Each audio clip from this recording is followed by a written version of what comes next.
I've been running this department for 7 years. 7! And this kid who's been here for all of 9 months thinks he knows how to do my job better than me. That's what I found myself saying to my husband over dinner last night, stabbing my fork into the chicken parm like it was responsible for my frustration. I knew I should leave work at work, but some things just follow you home, no matter how hard you try to shake them off. Let me back up a bit. My name's Amanda Reeves. I'm the 43-year-old Director of Operations at Meridian Software Solutions in Chicago. I built our customer success department from the ground up. When I started, we had 2 people handling support tickets and a 72-hour response time. Now I manage a team of 28 across 3 time zones with a 98% customer satisfaction rating and a 4-hour average response time. I don't say this to brag. Well, maybe a little, but mostly to establish that I know what the hell I'm doing. Then there's Ryan, 29 years old, MBA from Northwestern, hired 9 months ago as a customer success manager. Smart kid, don't get me wrong, quick learner, good with clients. But my God, the ego on this one. It started small. In team meetings, he'd respectfully disagree with strategies that had been working for years.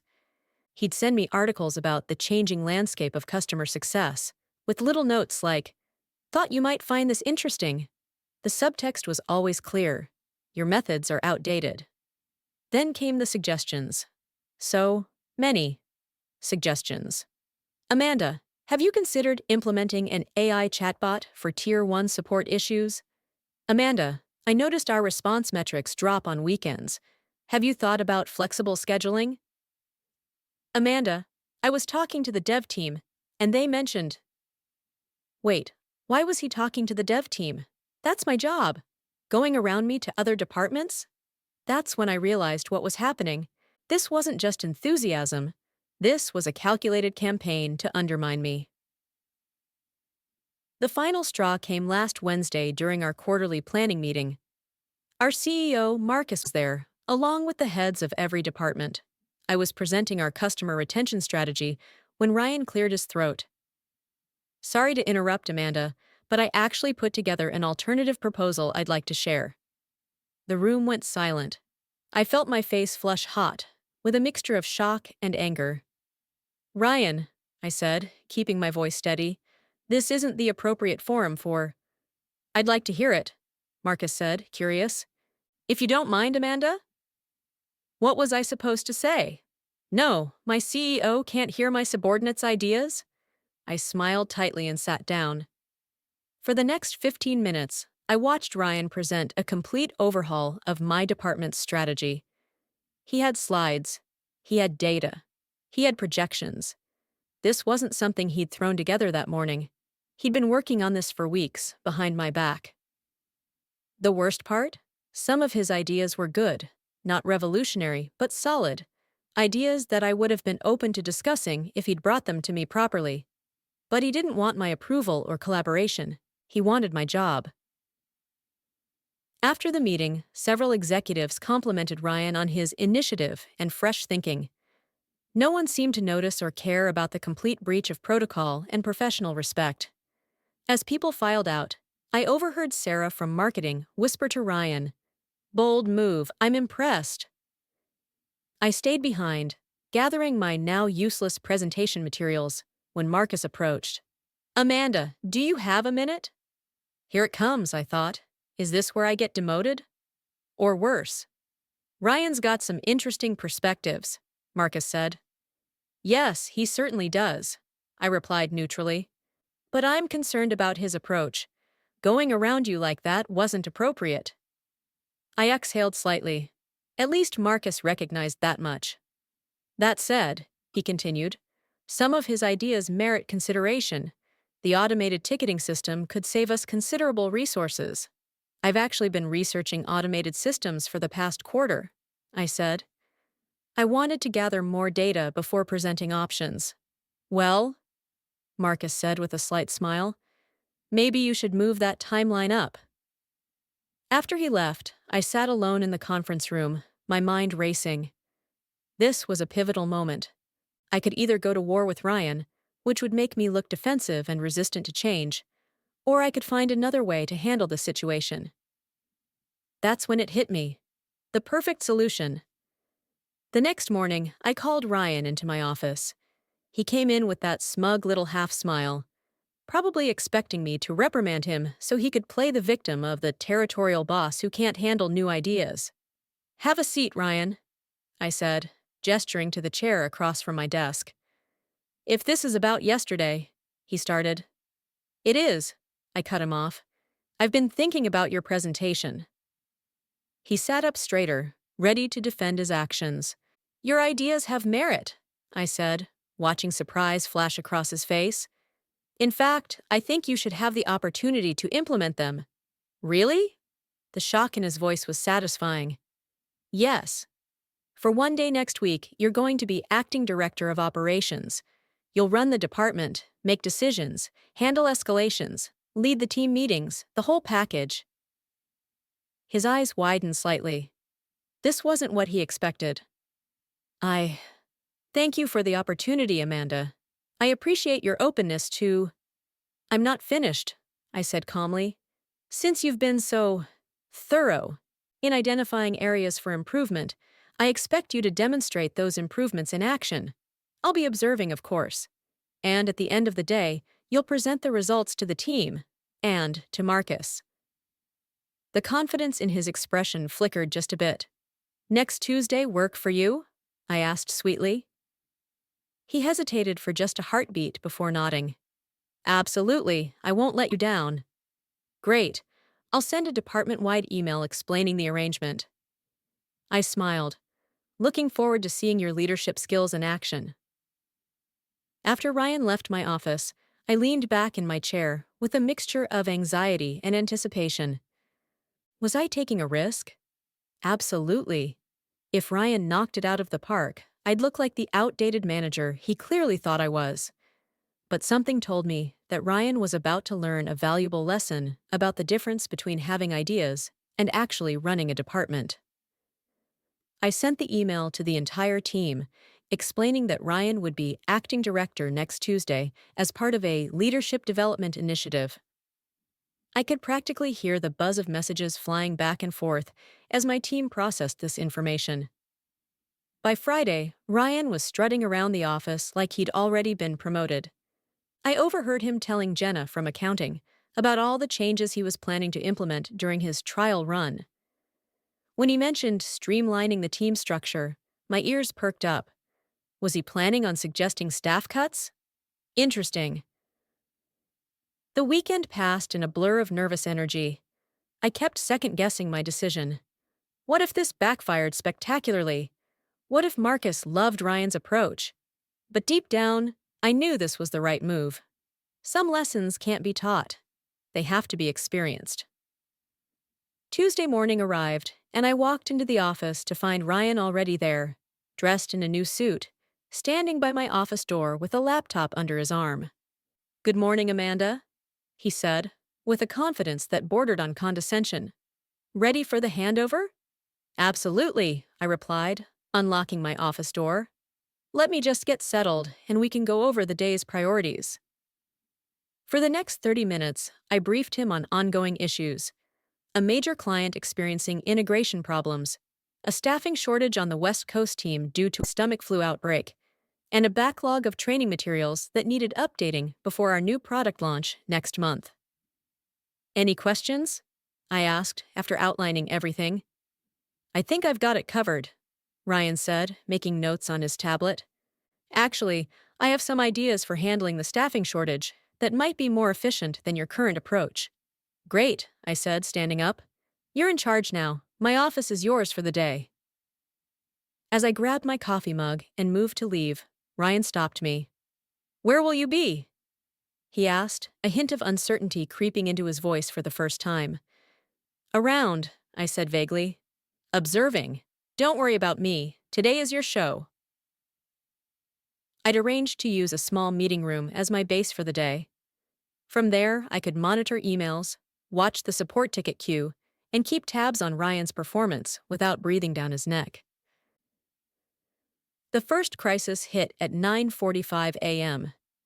Astoria Financial, one of our biggest clients, was experiencing a complete system outage. Normally, I would coordinate between their IT department, our development team, and our customer success managers to get them back online ASAP. I watched as Ryan fielded the initial call, looking increasingly panicked as the client's CTO demanded immediate answers. He put them on hold and frantically messaged our lead developer, who was in another meeting. 10 minutes passed. 15.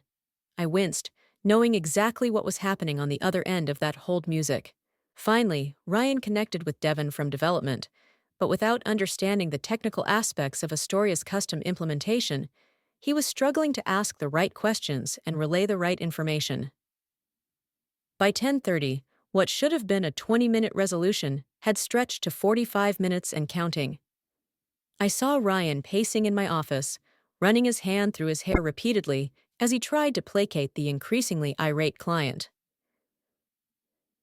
At 10:45, I received a text from Marcus. "What's happening with Astoria? Their CEO just called me." This was getting out of hand. I was about to intervene when Ryan appeared at my temporary office door, looking considerably less confident than he had 2 hours earlier. "Amanda, I could use some guidance on the Astoria situation," he admitted. "Oh?" I replied, keeping my expression neutral. "What seems to be the problem?" "Their system is down, and I can't get a straight answer from development about what's causing it. The client is threatening to escalate to Marcus." "Too late," I said, showing him the text message. "Tell me what you've done so far." As Ryan described his actions, I identified the problem immediately. He'd missed a critical step in our escalation protocol. He hadn't consulted the client's implementation documentation, which would have shown him that Astoria was running an older version of our API that required specific handling. "Okay," I said when he finished. "You have two options here. You can ask for my help, which means admitting to the team and to Astoria that you need to bring me in, or you can follow the escalation protocol correctly and try to resolve it yourself." I could see him weighing his pride against the urgency of the situation. "I'll handle it," he said finally. "Where can I find the implementation documentation?" I gave him the information, and he hurried back to my office. 20 minutes later, the issue was resolved, but not before Marcus had sent 2 more messages asking for updates. Ryan had barely recovered from the Astoria crisis when the daily team meeting rolled around at 11:30. I slipped into the back of the conference room, curious to see how he would handle it. The team was restless, clearly aware of the morning's drama. Ryan stood at the head of the table, looking slightly disheveled despite his expensive suit. "Good morning, everyone," he began. "As you know, I'm acting as director today as part of a development opportunity. I want to start by outlining some changes I think would benefit our workflow." For the next 15 minutes, Ryan detailed a series of process changes that sounded impressive in theory, but showed a fundamental misunderstanding of how our various teams interacted. I watched my team's reactions closely. Melissa, my longest-serving manager, kept shooting questioning glances my way. Tom, our technical lead, was openly frowning by minute 5. When Ryan announced his plan to streamline the team structure by consolidating our specialized support roles into general-purpose positions, the room erupted in questions. "But Ryan," Melissa said, "if we eliminate the specialized roles, who will handle the enterprise client implementations? Those require specific technical knowledge." "Good question," Ryan replied with forced confidence. "I believe with proper training, any CSM should be able to handle any client." Tom snorted. "It took me 3 years to master the enterprise implementations. You think you can just cross-train everyone overnight?" "Not overnight, obviously," Ryan said, his voice taking on a defensive edge. "But within a quarter, certainly." The skepticism in the room was palpable. As the questions grew more pointed, Ryan's responses became increasingly vague and irritated. "Look," he finally said, "these changes represent best practices in the industry. I've researched this extensively, and this is the direction modern customer success departments are heading. But our CSAT scores are already at 98%, Melissa countered. What problem are we trying to solve exactly? Ryan had no good answer for that. The meeting, scheduled for 30 minutes, dragged on for nearly an hour as Ryan tried unsuccessfully to sell his vision to an increasingly resistant team. By the time lunch rolled around, the cracks in Ryan's confidence were clearly showing. I deliberately ate in the break room, making small talk with team members while Ryan sequestered himself in my office, presumably preparing for the afternoon. The post-lunch chaos started almost immediately. With Ryan focused on his big-picture initiatives, the day-to-day management of the queue had fallen behind. Tickets were piling up, response times were slipping, and the team was looking increasingly to me for guidance, despite my insistence that they direct all questions to Ryan. At 2:30, I got an urgent message from HR.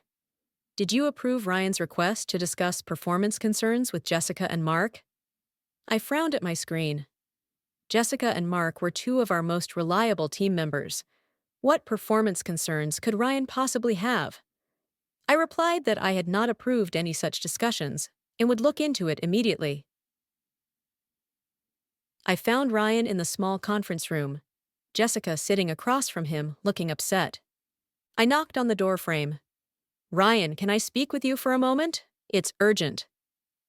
In the hallway, I kept my voice low but firm. Why are you conducting performance discussions with Jessica? Her resolution metrics are below average for the team, he said defensively. Because she handles all our most complex technical cases, I replied. The ones no one else can solve. Did you look at her satisfaction scores? They're the highest in the department. Ryan's face flushed. I was just trying to optimize performance across the board. By demoralizing one of our most valuable team members? That's not optimization, Ryan. That's mismanagement. I shook my head. Fix this, now, and cancel whatever you had planned with Mark. The afternoon continued its downward spiral. By 4 p.m., Ryan had managed to fall 2 hours behind on the ticket queue, upset 3 team members with poorly considered feedback, miss a scheduled call with our West Coast office about their staffing shortage, send an email to all department heads announcing changes that he had no authority to implement. At 4:30, Marcus appeared at my temporary office door. Amanda, what the hell is going on with your department today? I've got complaints from team members, missed commitments to other departments, and an email from Ryan about structural changes I never approved. I took a deep breath. It's a leadership development exercise, Marcus. Ryan expressed interest in taking on more responsibility, so I gave him a day to experience what running the department actually entails. Marcus's eyes narrowed, then understanding dawned on his face. I see. And how's that going? I think it's been educational for everyone involved. Marcus nodded slowly. I'm getting the picture. Just make sure this exercise doesn't impact our operations beyond today. I've scheduled a meeting with both of you tomorrow morning at 9 o'clock. After Marcus left, I decided it was time to check in on Ryan. I found him at my desk, staring blankly at a spreadsheet. His earlier confidence completely evaporated. How's it going? I asked, leaning against the doorframe. Fine, he said unconvincingly. Just fine. The team update meeting starts in 15 minutes, I reminded him. You'll need to explain the day's accomplishments and challenges. Marcus will be there. Ryan looked up, alarm flashing across his face. Marcus is coming? You didn't mention that before. Leadership means visibility, Ryan. You wanted my job? This is my job. I left him to prepare while I gathered the team. Everyone filed into the conference room at 5 p.m. sharp, with Marcus arriving last and taking a seat at the back of the room.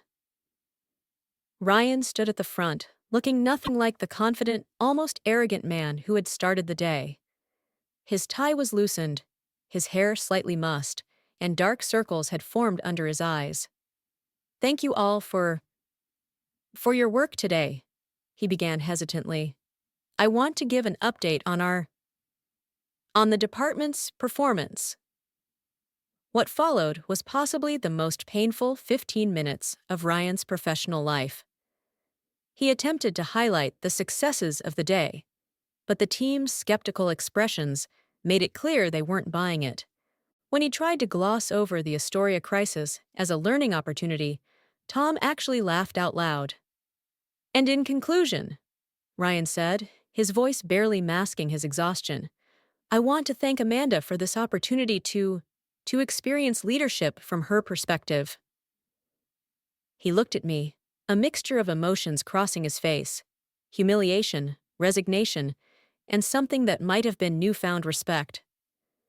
"I've learned a lot today," he continued, addressing the room, but looking at me. "I've learned that having ideas is easy. Implementing them while keeping a department running smoothly is significantly more challenging than I anticipated." The room fell silent. This wasn't the ending anyone had expected. "I owe everyone an apology," Ryan said, straightening his shoulders slightly. "Especially Amanda. I showed disrespect for her experience and leadership. I thought I knew better how to run this department because I'd read some articles and had some theories. But there's a difference between theory and practice, between criticizing from the sidelines and actually being responsible for results." The tension in the room began to dissolve. I saw nods of approval from several team members. "So," Ryan concluded, "I want to thank you all for your patience today. And Amanda, thank you for giving me enough rope to learn a valuable lesson. I hope I can continue to contribute to this team, but with a better understanding of the complexities involved in what we do." After the meeting dispersed, Ryan approached me by the coffee machine, looking humbled, but somehow more mature than he had that morning. "That was brutal," he admitted. "How do you do this every day?" "Practice," I said simply. "And by recognizing that I don't know everything, the team is stronger than any individual, including me. I get that now." He nodded. "For what it's worth, I really am sorry about going behind your back with that presentation. It was unprofessional." "Yes, it was," I agreed. "But sometimes we learn more from our failures than our successes." "Marcus wants to see us both tomorrow morning," Ryan said, anxiety creeping into his voice. "He does," I confirmed. "Any idea what you're going to say, eh?" Ryan thought for a moment. "The truth. That I was arrogant and overconfident. That I underestimated what it takes to lead this team. And that I have a lot more to learn before I'm ready for that kind of responsibility." I smiled slightly. "That's a good start." As we walked out of the building together, something had shifted between us. The combative energy was gone, replaced by something that felt, surprisingly, like mutual respect. "Amanda," Ryan said as we reached the parking lot, "some of my ideas really could help the department, I think. Not all of them, clearly. But maybe we could discuss them sometime. Properly, I mean. With me understanding that you have the broader perspective." I considered his request. "Monday. Bring your 3 best ideas. Not 20, just 3. And we'll discuss them. As colleagues." "Thank you," he said simply. The next morning's meeting with Marcus was brief but significant. Ryan took full responsibility for the previous day's issues, explaining what he'd learned and how he planned to be a more effective team member moving forward. Marcus seemed satisfied with the outcome, and when he asked me if I thought Ryan could still be an asset to the department, I didn't hesitate to say yes. In the weeks that followed, the dynamic of our entire department shifted. What had started as a power play turned into a genuine learning experience, not just for Ryan, but for all of us. Team members who had previously kept their ideas to themselves began speaking up, knowing they would be heard and respected. Ryan channeled his energy into productive collaboration rather than competition, and I found myself more open to new approaches, recognizing that my experience, while valuable, wasn't the only valid perspective. The automated ticketing system that Ryan had initially proposed, we implemented it 3 months later, with significant modifications based on the team's collective input. Our response times improved by 22%, and team satisfaction scores went up as well, as people spent less time on routine tasks and more time on challenging, engaging work. As for Ryan, he's still with the department, now leading a special projects team that focuses on continuous improvement initiatives. He reports directly to me, and we meet weekly to discuss ideas and challenges. The chip on his shoulder is gone, replaced by a more nuanced understanding of leadership and teamwork. Sometimes I think about that Tuesday, the day I took a significant risk by temporarily giving up control of my department. It could have backfired spectacularly, but instead, it transformed a potential adversary into a valuable ally and strengthened our entire team in the process. I learned something important that day, too. True leadership isn't about jealously guarding your position or shutting down those who challenge you. It's about creating opportunities for growth, even when those opportunities involve letting someone else sit in your chair for a day. Hey listeners, if you enjoyed this story, hit that subscribe button and turn on notifications so you don't miss our next episode. Have you ever dealt with someone who thought they could do your job better than you? Or maybe you were that person who had to learn the hard way. Share your experiences in the comments below. And don't forget to like this video if you want to hear more workplace drama stories like this one. Until next time, remember, sometimes the best lessons are the ones that humble us.